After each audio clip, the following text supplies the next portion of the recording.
And now is a time in our service where we move into our meditation together. So I invite you to now all just gently close your eyes and just to begin to just relax your body, just shutting out the world outside and just focusing on right now. Right now, just being in this space together, just sharing this time of love. Just right here and right now in this present moment.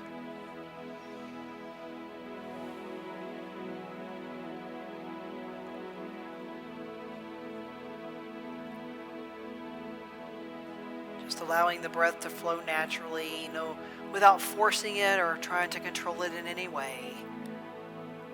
Just letting it naturally flow.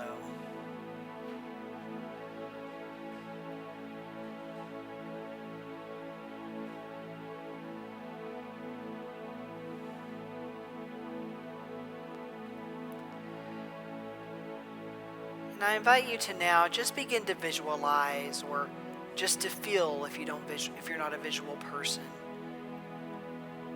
Just begin to visualize a place that you experience or have once experienced solitude.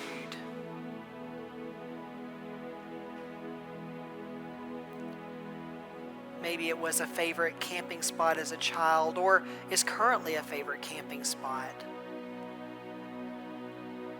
A place you enjoy walking in nature. Perhaps a room in your house, or maybe even your backyard. I invite you to just go there now.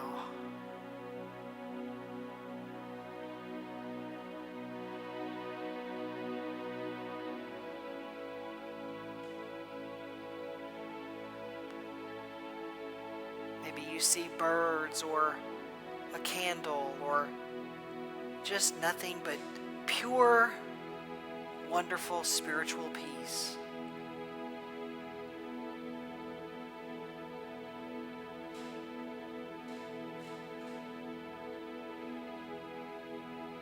Just allowing yourself to just bask in that solitude, that moment of stillness, that moment of silence.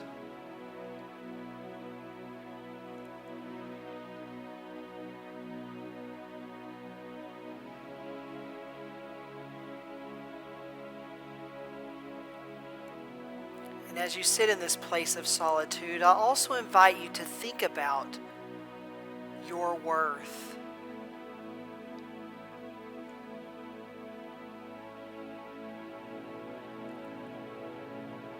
Just how worthy you are to be and to share love.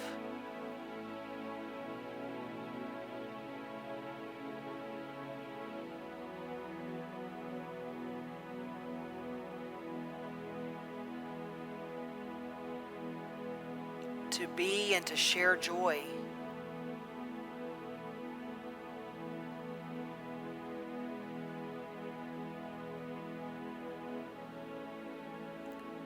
To be and to share the essence of God that you are.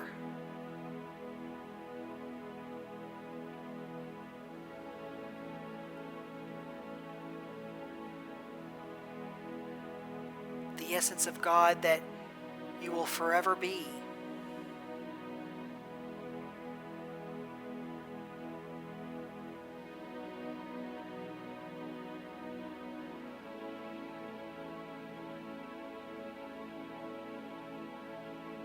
And as we prepare to move into our moment of silence, I invite you to just allow yourself to feel this wonderful, worthy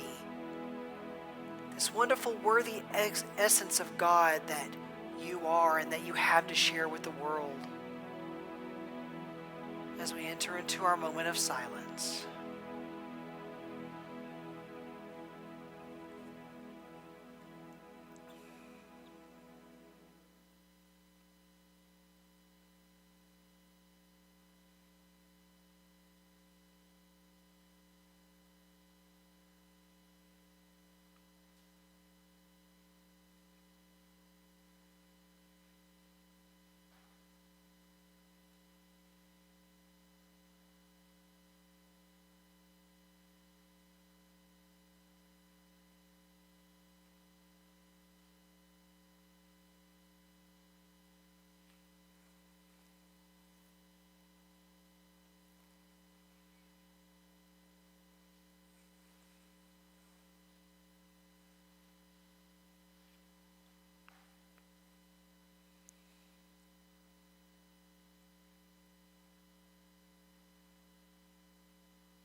And as you begin to bring your focus and your awareness back to this present moment,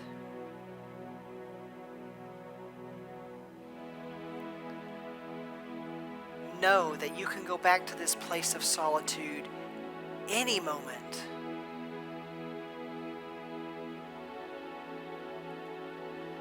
Because this place is found within. That place within where all of your highest good, where God resides.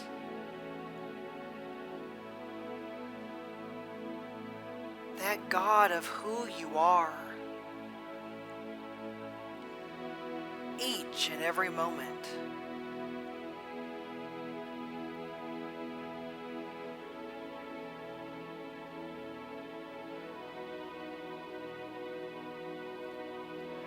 And we breathe and we know and we allow this to flow through every cell of our body. And so it is. Namaste.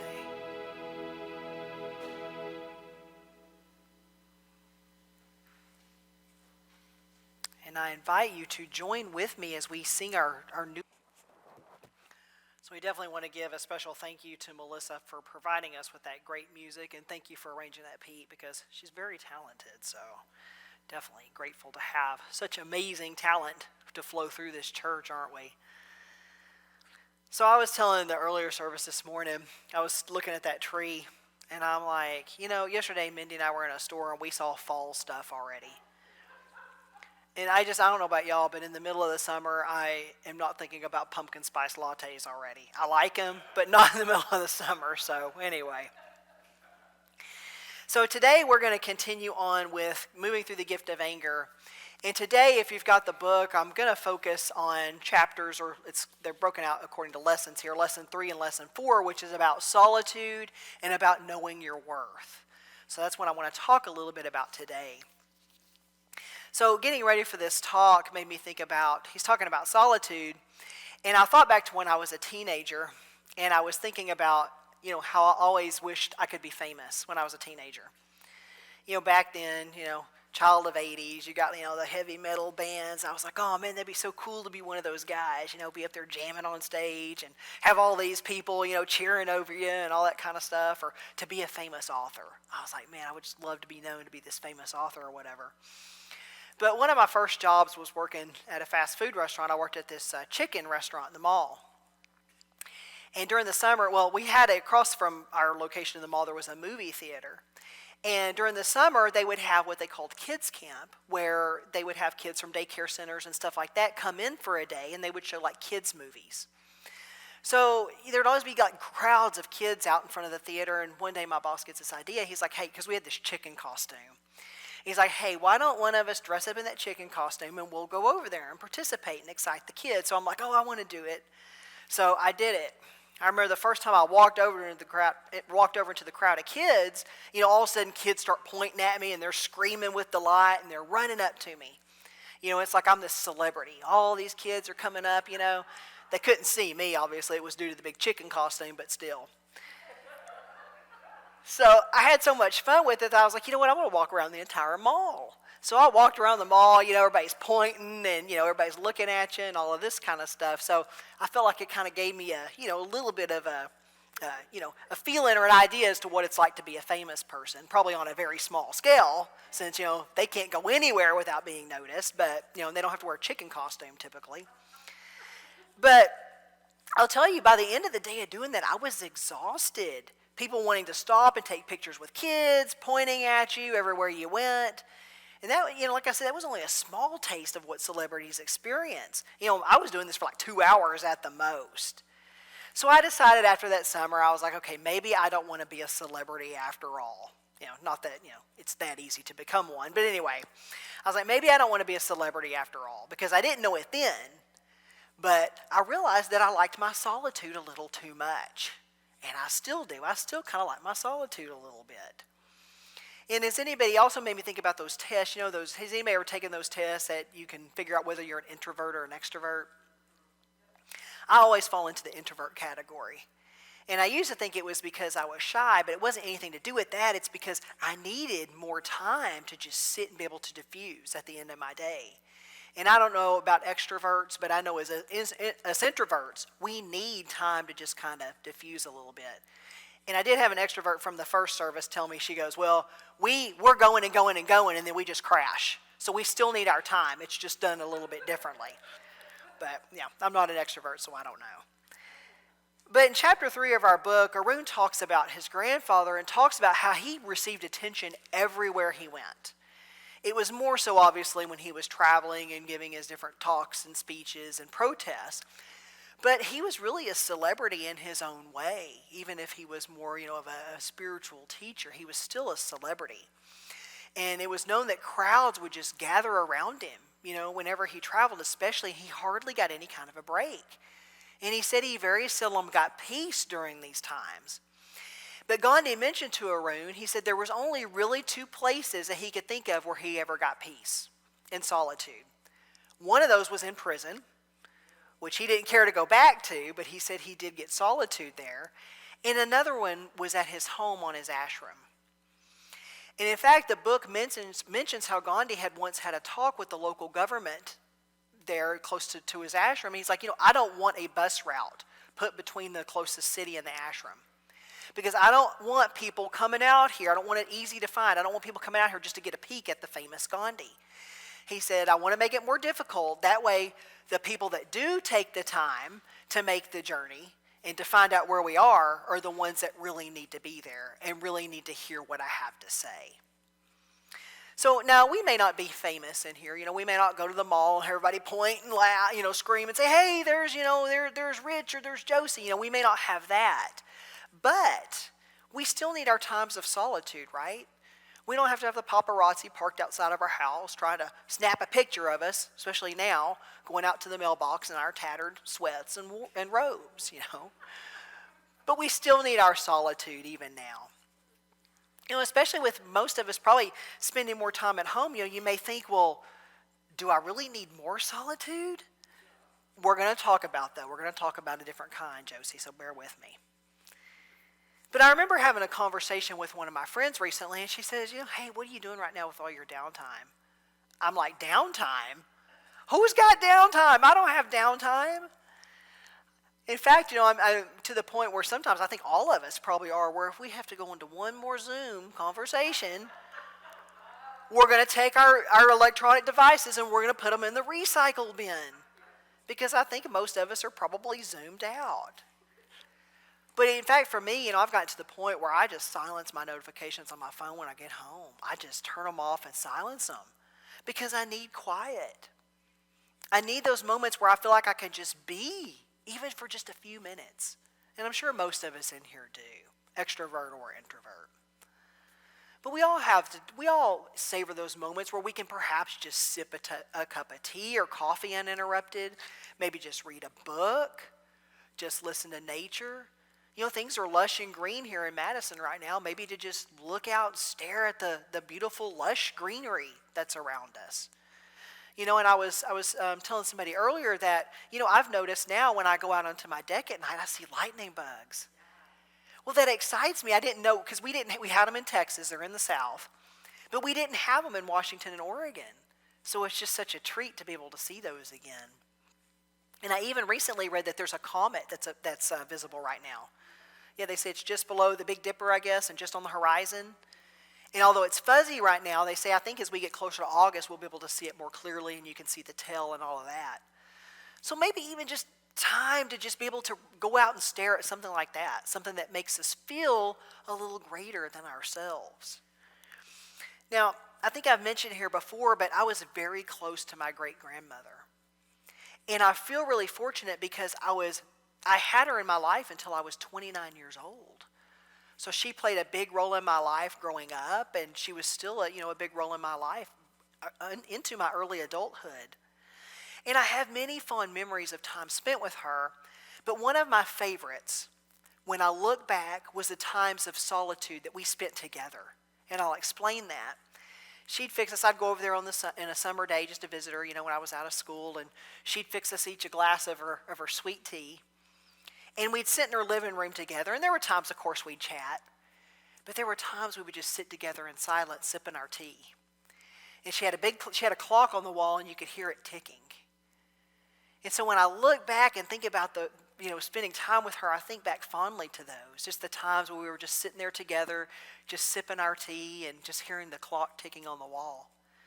And that time spent together, I think I remember it so fondly because those times together of just sitting together and just being in silence, we probably passed more words between us within that silence than we ever could have with audible words. So I just look back on that very fondly. And Arun mentions similar times with his grandfather. He said that the two of them would sit there spinning together. They would spin. They had these spinning wheels, and they would just spin together. And he said they would just sit in silence, and those were some of the most fond times that he had in spending with Gandhi. And I don't know about you, but sometimes those moments of solitude is where I get the most aha moments. It's where those moments of inspiration really tend to hit. And for my Sunday talks, lots of times, it's just sitting in that solitude, and that's where the inspiration comes.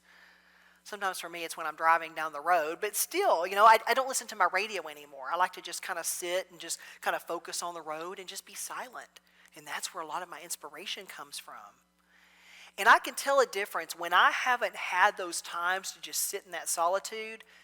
Sometimes I am up, confession, sometimes I am up on Sunday mornings finishing my talks because I didn't take the time to just spend in solitude throughout the week and just kind of let that inspiration flow. And I found that most of the inspiration and answers that I need are found in those times of just quiet.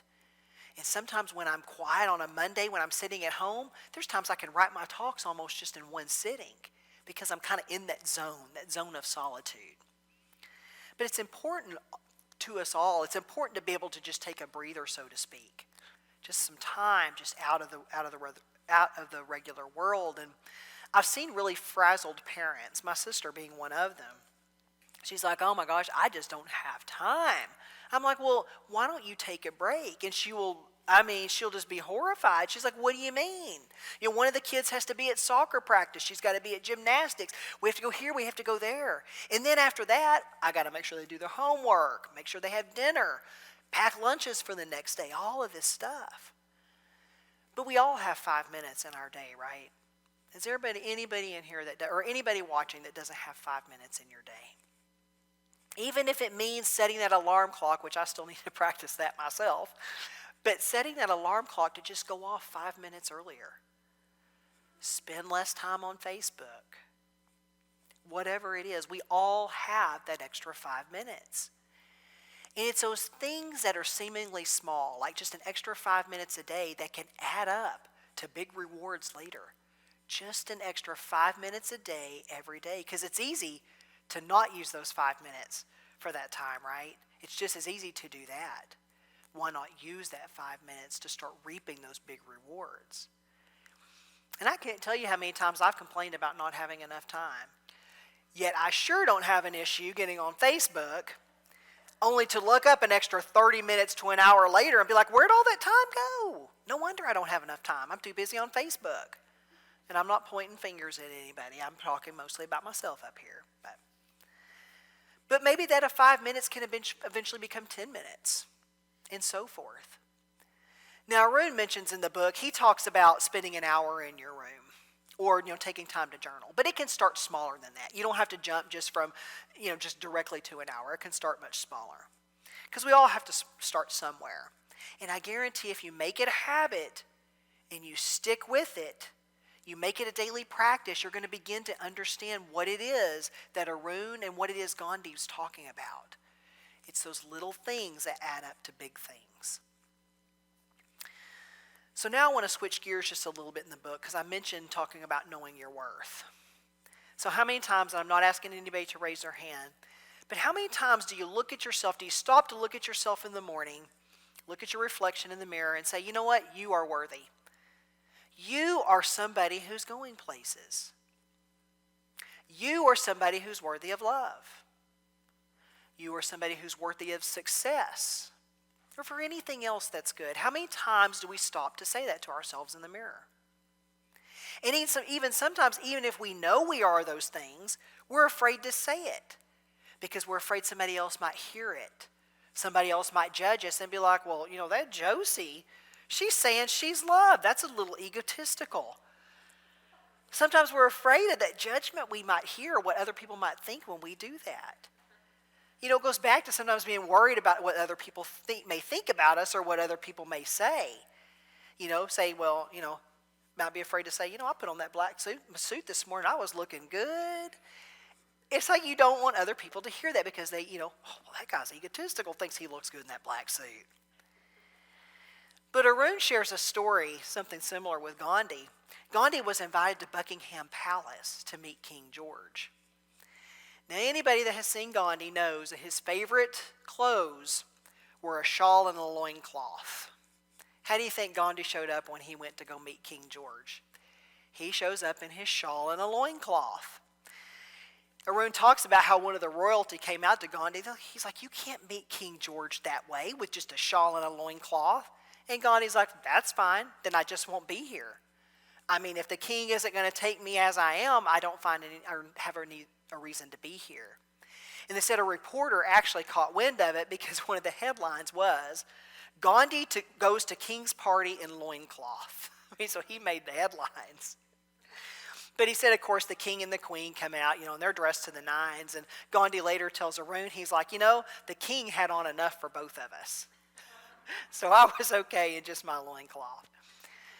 Now, Gandhi never thought that there was anything wrong with having, some material possessions and money, but it just wasn't as important to him. He didn't let those types of things define him or his worth. He also didn't let it define how he felt or viewed other people. And there's a passage in the book that I wanted to share with you. Arun says that his grandfather helped me to see that each person has special value. He exuded love and respect for everyone, young and old, rich and poor. I came to understand how important it is to appreciate our own worth as individuals. We sometimes worry that other people are better than we are, and we forget to see what it is that makes us valuable to the world. Once we feel confident in ourselves, we can recognize and honor the value of those around us, regardless of social stature or the power attributed to them by worldly standards. So reading that when I was preparing this talk, it made me remember back to my high school. Now, all of the popular kids, they wore brand name clothes. And like I said earlier, I'm a child of the 80s, so they wore like Guess and, swatches and Jams. Jams were popular back then, the shorts with like the Hawaiian prints. But you had to have the brand name. They had to be Jams. But you had to wear brand name clothes every day if you wanted to be a part of their group. Now, I had some that I had begged out of my parents to buy me at the mall. And then I said I had my fast food job at the chicken restaurant, so I was able to buy some myself. But I didn't wear them every day. And see, these kids used your clothes, these types of material gains, to define the worth, to define your worth, and to define the worth of other kids, and even themselves, since they kind of closed themselves off. They didn't care whether the other kids were kind or smart or funny. All they cared about was the brand of clothes that you wore. And this happens into adulthood, right? We might not be judging each other by whether or not we wear swatches and things like that, but it's other things. We judge other people by other things, and it happens all around us all the time. Think about some of the wonderful people in the world who are wanting to enter the United States. People that want to come here to help contribute to our society and make this country a better country, helping to make it a better place. People who, despite being born in a different country, are essences of God the same way that we are. There are people in our country that deem these people as less than acceptable because they're born in another place. It seems as if some of these people say, well, you know what? You didn't have the good fortune to be born in the United States. You're not worthy enough. And Arun tells a story in relation to this. He talks about a group of Zoroastrians who were part of a religious movement that began in Persia, that's now modern-day Iran. And he said these people begin to experience terrible persecution. So as a result, they decide that they're going to flee Persia and try to find another place to where they're more accepted. So a boat full of them arrives on one of the shores of India. And one of their leaders goes up to the king. He says, "Hey, can you find a place for us here in India?" And the king points to a glass of water on his desk and says, "Just as this glass is full of water, my kingdom is full of people. We have no room to accommodate any more." So it was said that the leader of that group took a spoonful of sugar and he put it in the glass and stirred it till it dissolved. And he tells the king, "Just as this sugar has dissolved in the water and sweetened it, my people will dissolve into the community and sweeten it." So the king allowed them to stay. And the Zoroastrians have remained a part of the Indian community ever since. And this happens with other things too. It happens with skin color too, right? I mean, we see this happening right now. We see this movement taking place. But don't you think that different skin colors, religions, gender, sexual orientation, gender identity, don't we think that people from other countries sweeten that glass just a little bit? Don't they make this life a little bit more interesting and a little more fun? I know I definitely think so. It'd be pretty boring if we all looked just exactly alike. I think I mentioned before, what if we all liked purple and we all wore purple? It'd get pretty freaking boring. It's good to have a little bit of variety in there. And Arun tells us this, and I wanted to share this too. He tells us, he says, "Everyone who hears this lovely story smiles at the idea of the sweetened glass of water. But it needs to be more than a story. The king's first response is what people around the world say right now when confronted with refugees, the poor, or those of a different religion, race, or ethnicity. Why can't we instead accept that every community can use some sugar and spice? Think of your own value in that glass of water and make it your principle in life to be sure that you are always sweetening the glass." And we don't have to sweeten it all at once, right? We can sweeten it even just a little bit at a time. Maybe it's not an entire spoonful we put in there, but we add just a little bit of pinch of sugar every day. And don't you think after time, the reward's you're gonna have a full glass of sweetened water? So I invite you to take some time throughout your day to think about how you're doing this. How are you sweetening the glass of water? Maybe it's kind words, maybe it's kind gestures. Maybe it's volunteering for organizations that are helping to sweeten the glass. And we can even do this. We don't even have to be able to go to these places in person right now. There are people that need volunteers even via Zoom, mentioning Zoom again. But there are different ways we can volunteer right now. All of these things to help sweeten the glass, even if only just a pinch of sugar at a time. And solitude. I think many of us look around right now and think, could I get any more solitude like I mentioned earlier? I've been home for months now.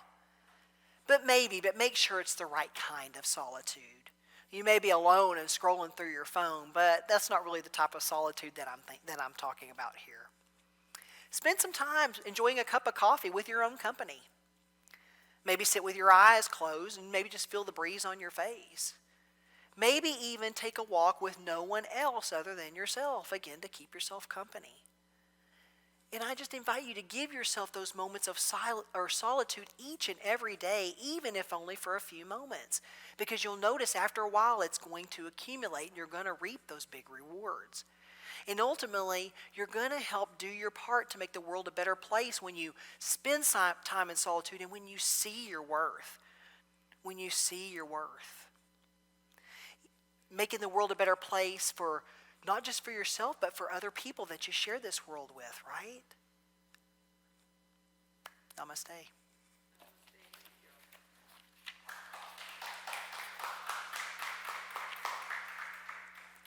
Okay.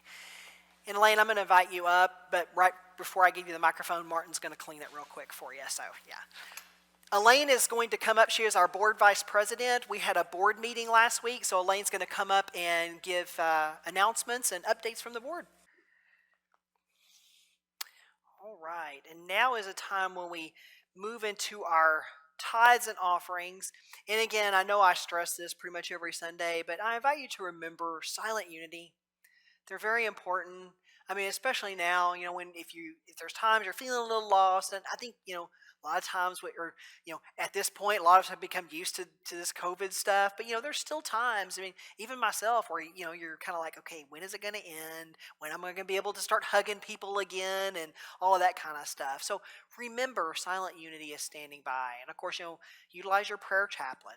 I think in August we're going to have our new installation, so it does remind me, if you haven't signed, if you have not yet signed up for a prayer chaplain and you would like one, let me know, or check the e-news, because there is a link in there that links to a form where you can sign up for one. But use those valuable resources. It's so important, especially right now. Prayer is our foundation. So I invite you now to please take your tithes and offerings in your hand, or to place them over your heart as we say together our offertory blessing. Divine love, through me, blesses and multiplies all that I am, all that I have, all that I give, and all that I receive. Thank you, God.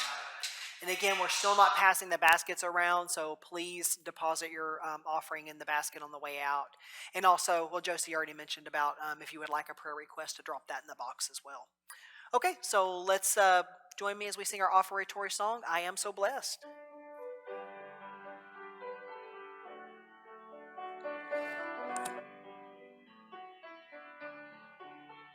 I am